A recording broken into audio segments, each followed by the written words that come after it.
Okay, everybody, we are here. We are back with another episode of my favorite episode of today. We have Morgan of Fame Podcast, Mediocrity. Maximum Mediocrity. Maximum Mediocrity. And it sounds amazing. She's going to plug it in the beginning. Our last week's guest plugged it as well, David. But this week we have Morgan, the other co-host of that. So we are doing Season 9, Episode 2 called The Voice. Seinfeld. Oh my God, we are of any show. Season 9, Episode 2 of any show. No, it's of Seinfeld, which is an amazing choice. This is what happens when they let me do the intro. I can't even tell. What are we talking about first? Her podcast or the episode? We're going to let her plug the podcast. You said that, and then you're like, and now we're going to talk about Season 9. Oh, well, she could just do it all at once. She's got it. Hello, Morgan. Yeah, welcome. Oh, hello. Thank you for having me. Thank you for coming on. Seriously. So I'm Morgan with the Maximum Mediocrity podcast, and we interview people who aren't famous but should be. Love it. They always have great passions that they're into, the people that we interview that are good at articulating what they do. We like to get drunk with them and see what happens. Are you always drinking during it? Almost always. Love that. So you record at night. If we did night, I would be drinking on this. We would probably be drunk all the time. Yeah. No, we are just smashed at 2 in the afternoon on Nice. a Saturday. I love that. The first time I did this podcast as just a guest, I was drinking during it because I was like, yeah, I'm nervous as hell. So I'm going to have to be drinking beers at 11 on a Sunday. It's totally fine. We have alcohol back here if you want to grab a drink. We probably should. We could totally drink today. Why didn't we do that? We could have. It's Saturday. It's Saturday. So this is the first time we're not recording on a Sunday. Mm-hmm. So you should feel honored. You're our first, actually third, right? Saturday recording. So we are doing The Voice, and it was a hilarious episode. An amazing choice. I agree. So were you between a bunch of episodes for Seinfeld? No. I love the decisiveness. Tell us why it's your favorite.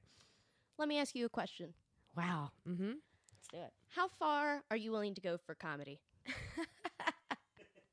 Pretty far. yeah. Are you ready to risk everything, even the relationship that you have right now with your significant other? I know, right? Jerry's crazy.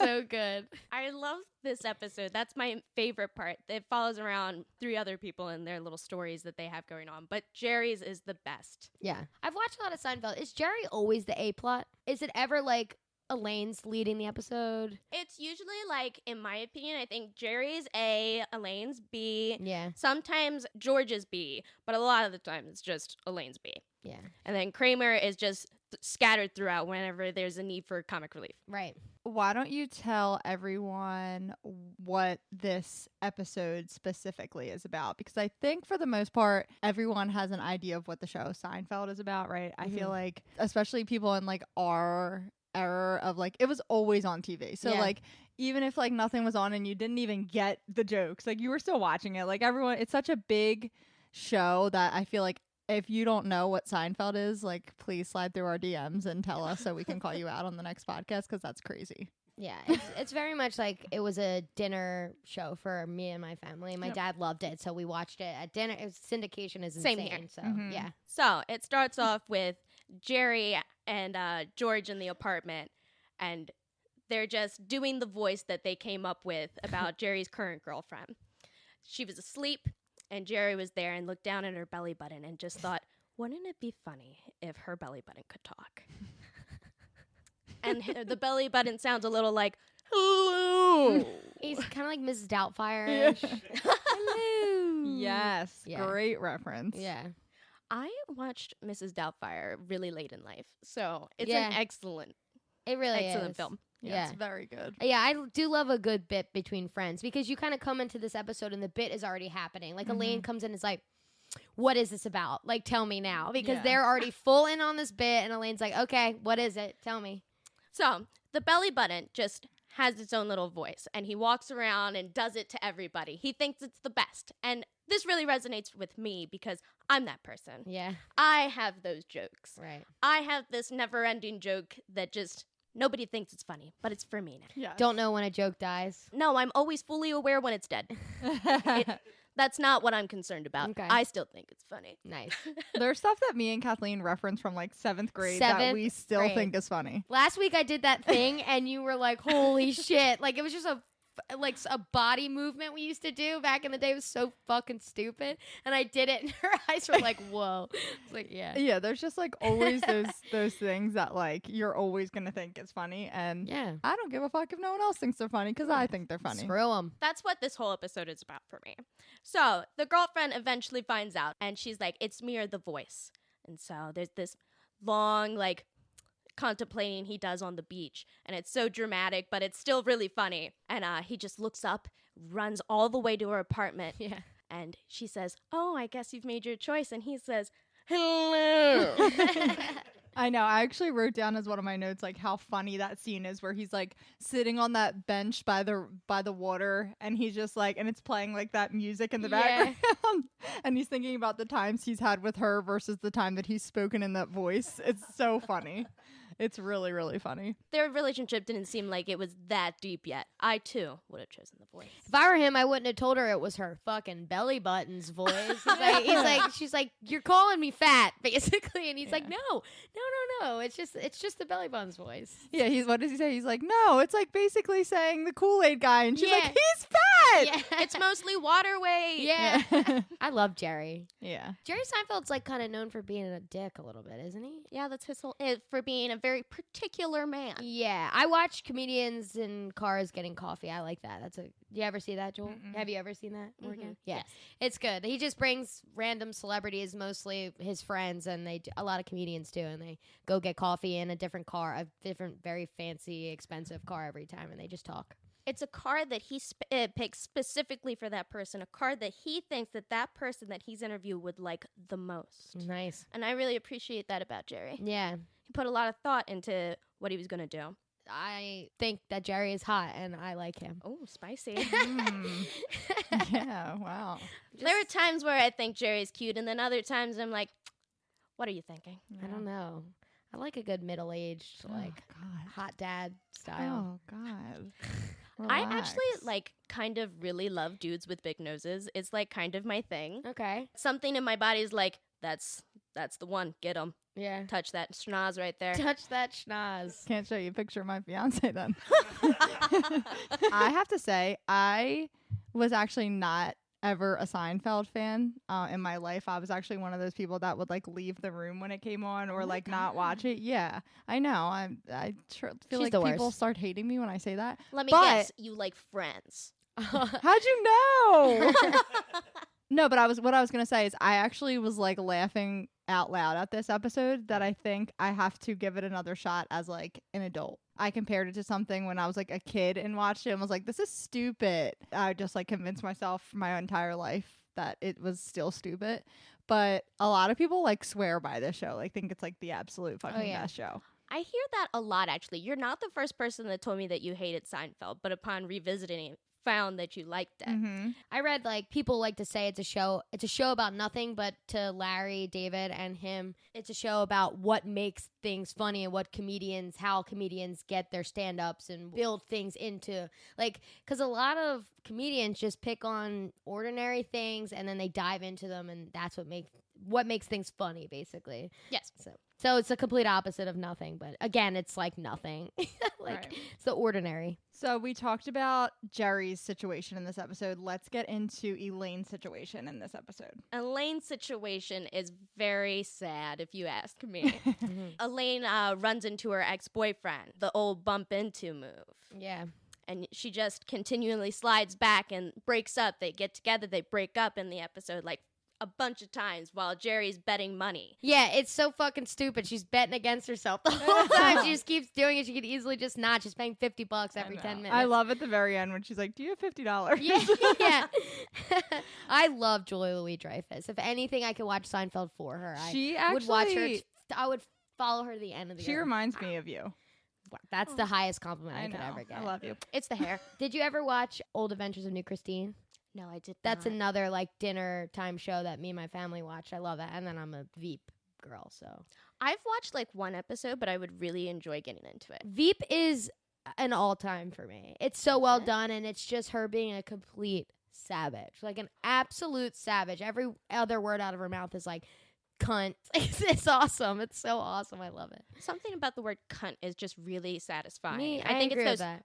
hard consonants. Yeah, I agree with that. Big time. I liked when they first see Elaine's ex-boyfriend in the restaurant that they're in, and they're like, "Oh, there's Putty," and she's like, "My Putty, but we broke up." And Jerry's like, "And he continues to live." Yeah. Such a good line. I feel that way too. When I break up with someone, why don't they just fall off the face of the planet? They've seen me naked and they met my mother. They're not allowed. But yeah, her boyfriend Putty is his name. He's like every voice. He's Joe from Family Guy. Like and he's Kronk, Emperor's New Groove. Yeah, he's the voice basically. Yeah. The episode's called The Voice. By the way.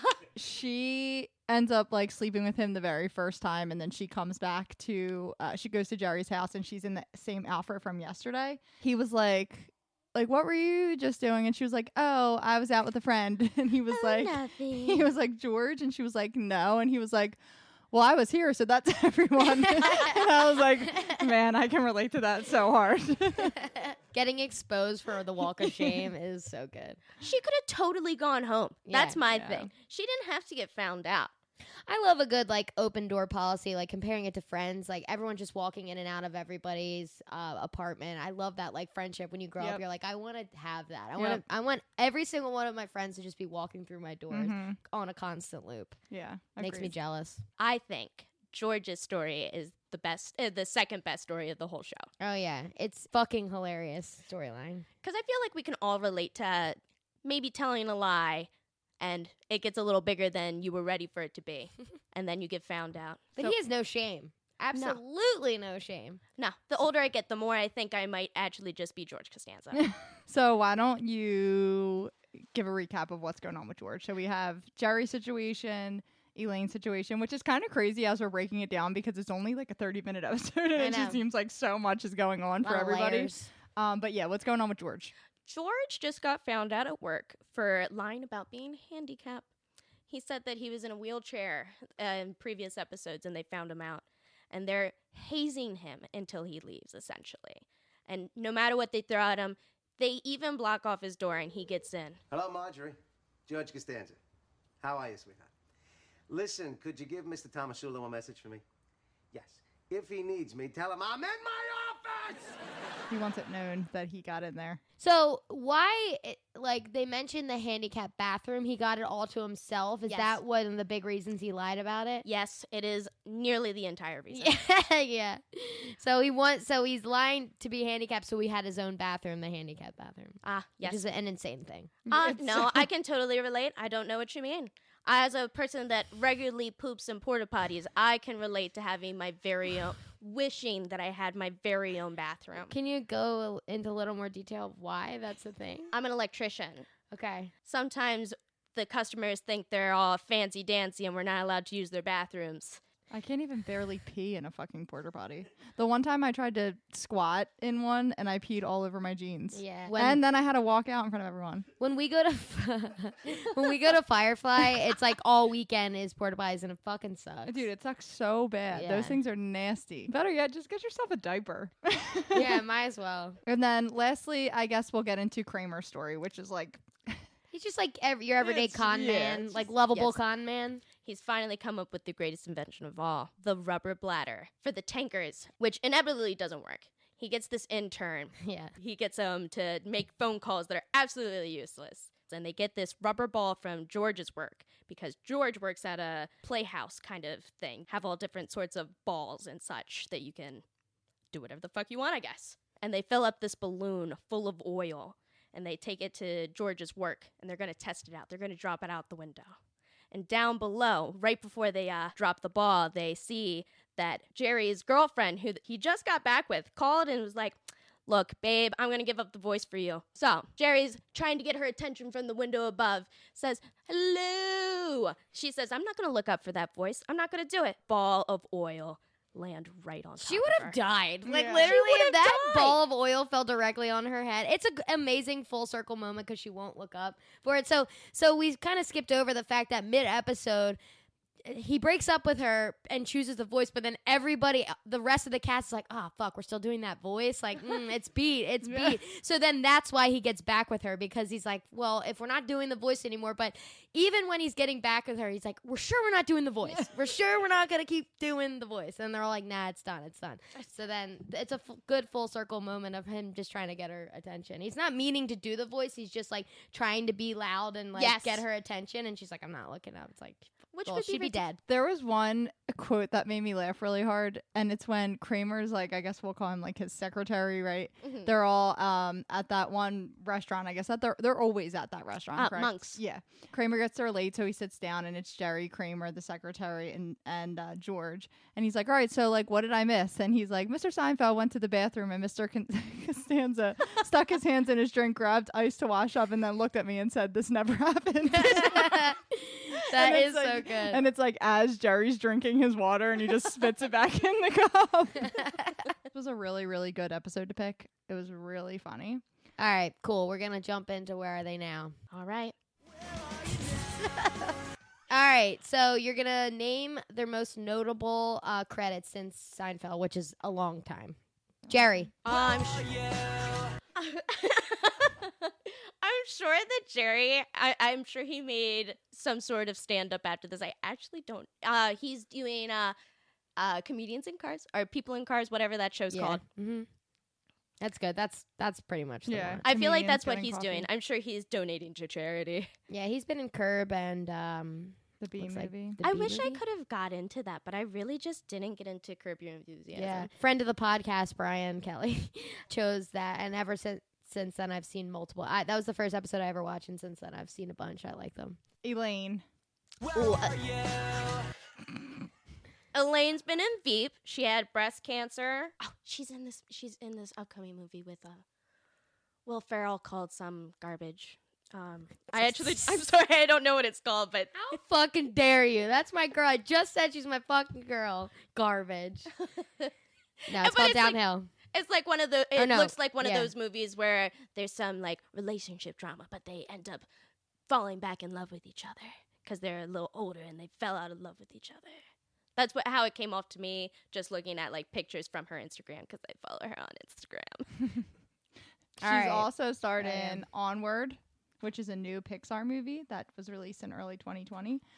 Arrested Development, A Bug's Life, and The New Adventures of Old Christine. Yeah. Next, Cosmo Kramer, Michael Richards. Oh man, he hasn't been doing anything since that incident in the early 2000s. Yeah, so he had Michael Richards' show, which bombed. There was I read up that there used to be like a Seinfeld curse, which is that any of the other characters who tried to start their own sitcom and where they were the lead failed until, of course, Julia Louis-Dreyfus kicked their ass it's up and she's down amazing. The street. But there was like a little racist incident caught on tape, so he's beat. Totally. Oh man, have you ever seen that? No. I watched it, but I wouldn't watch it again. Lastly, George Costanza. Where are you? You're getting better. Yeah, used to it. Actually, just saw him in The Amazing Mrs. Maisel. I heard the voice before I saw his face. I was like, where is he at? Jason Alexander is literally the girl version of what's that chick's name in Marvelous Mrs. Maisel from Hillary. Or the Lizzie McGuire movie, the teacher in Miss. Oh shit! They are like the girl and boy versions of each other. Yeah, again, I don't know why I bring this shit up and I don't know. She plays like Mrs. Swan on Saturday Night Live. Yeah. Anyway, Jason Alexander also plays like an iconic Criminal Minds killer. Like one of the best episodes I've seen is a Jason Alexander episode. Yeah, it's crazy. And I love Criminal Minds. I love Criminal Minds. Do you love Dr. Reed? Boy, do I. Oh, my God. That man is dreamy. I know. 100%. And he also is doing the voice of someone in the new Harley Quinn movie. Doesn't say who. Someone. Yeah, so keep your ear out. Mystery. So, in all, Jerry's doing great. Elaine's doing great. Everybody else, Yeah. They're living. Yeah. Jason Alexander's fine. Okay, now we're going to jump into the quiz. You ready?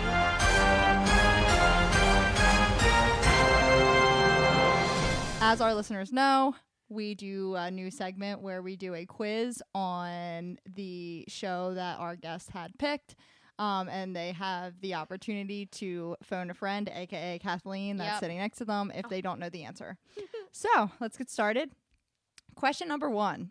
What Seinfeld writer voiced George's boss, George Steinbrenner, on and off throughout seasons 5 through 9? Well, I don't think it was Larry. You don't? Oh, so it's Larry David? Ding, ding, You ding. sure you don't? That's what I was gonna say. 'Cause That that's That's the only like right the answer. only one I correct. know, like off the top of my head. Yep, that's correct. Question number 2. When Kramer and George's dad create a chest support garment, they're torn between the name of Mancier and what? Oh man, I can like see that in my mind, that episode of George's father trying on the bra, and it causes the destruction of his marriage. I don't know what it's called. Kathleen? Can you repeat the question? Oh Fuck my it, God, I can don't- barely say I the don't one word in fucking there. know. The bro. The bro. The Got bro. it. Love it. Question number 3. What is the name of Kramer's attorney who is a parody of Johnny Cochran? I don't know. I'll be I don't know. Either. Kathleen. Jackie Childs? Holy fuck! This is. This is way harder than I thought it I was going to be. can't read. I think you'll get this, actually. Okay. The next one. Yeah. Complete the quote for number 4. The Festivus for The rest of us. ding, ding, ding. Bang! December. I might have 30 even gotten that one. December 23rd. I would have gotten that one. I only watched the show. I feel like that's posted everywhere. Okay. Okay, bye. Okay. Bye. Question number 5. What TV show set does Kramer find in a dumpster and rebuild in his apartment? Is it a real TV show? Yeah, I think so. Do you know the show, Julie? Like, would you recognize the show? No, that's Okay. why I didn't answer when you said, is it a real TV show? 'Cause I had no idea. The something Cochran show? Something like that? No. I have no clue. What is it? Let's hear it. The Merv Griffin Show. There it is. Merv Griffin. I Cool. don't know if that's real, but it sounds kind of real, doesn't it? It's definitely. It's Definitely real. so. All right. So one Last question. Oh, I thought that was 6. No. Question number 6. Who is the first of the main cast to lose the infamous no masturbation bet? Elaine.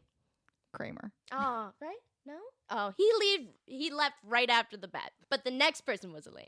And that wraps it up. Nice. So that was good. You got about 33%. You Yeah. did. Good job. Bravo. 33.33%. Thank you very much. You're welcome. You are so welcome. Thank you. Thank you. So that wraps it up for today. Thank you very much, Morgan, for joining us. It's been an amazing episode. We love Seinfeld. I want to watch it start to finish. You should. I want to. I started watching it after a terrible breakup, and I just wanted to go back to how I felt when I was watching TV with my family at dinner time. Oh. And I just really love Seinfeld for taking me back to those moments in my life. That is really Yes. sweet. Love it. Love it. I wonder what I would probably pick like Simpsons if I wanted to go back. That's what we watched at dinner. Oh, that's Weird family Good. I love dynamics that. and- The premise of that. That's yeah, I sweet. love that too. Honestly, Seinfeld reminds me of like being young, and this is gonna make me sound like I don't like it, but I do. But it reminds me of like Sunday nights, and I'm like dreading going to school the next day because I'm like just like watching TV with my family when I'm young. You know what I mean? It's Yes. such a weird, but I do like yes. it.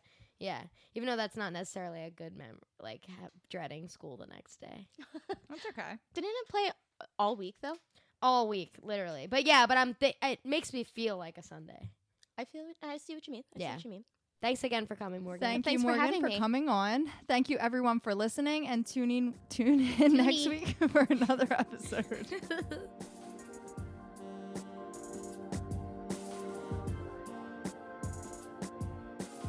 This has been My Favorite Episode Of. My Favorite Episode Of is produced by Matt Kelly as part of the Geekscape Network and hosted by Julie and Kathleen.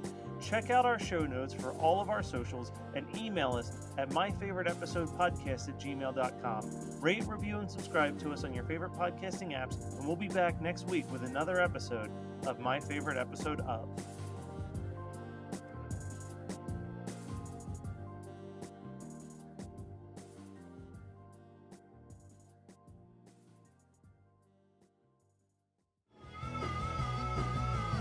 You're listening to the Geekscape Network.